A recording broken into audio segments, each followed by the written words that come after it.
আচ্ছা মা, ওনাকে কেমন লাগে? ভালোই তো লাগে, ওদের দুই বোনকেই আমার খুব ভালো লাগে। ওরা যেমন লক্ষ্মী তেমন ভদ্র। ভাইয়ের সাথে ওর বড় বোনের বিয়েটা দিচ্ছ না কেন?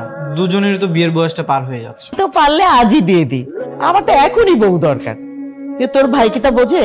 তোর ভাইকে বললে বলে আজ না কাল, কাল না পরশু। কি করবো বল? তা তুই বোঝাতে পারিস না তোর ভাইকে? কিভাবে বোঝাবো? ভাইয়া তো বলেছে আরো 1 বছর আগে বিয়েই করবে না। তাহলে দেখ, আমার কি দোষ? আমি তো চাই যে আজকে বিয়ে করে, এখন ও করবে না, আমার কোনো দোষ নেই। তোর কি হয়েছে? তুই কি এখন বিয়ে করতে চাস নাকি? তোমরা বসো, আমি তোমাদের জন্য নাস্তা নিয়ে আসি। ভাই আর আপু এত দেরিতে বিয়ে করবে?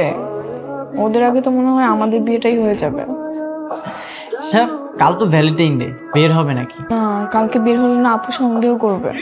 শুধু একবার বের হও, এক পলক দেখা দিয়ে না হয় তুমি চলে যেও। তোমার জন্য একটা গিফট কিনেছি, সেটা অন্তত নিয়ে যেও। আচ্ছা ঠিক আছে, চেষ্টা করবো।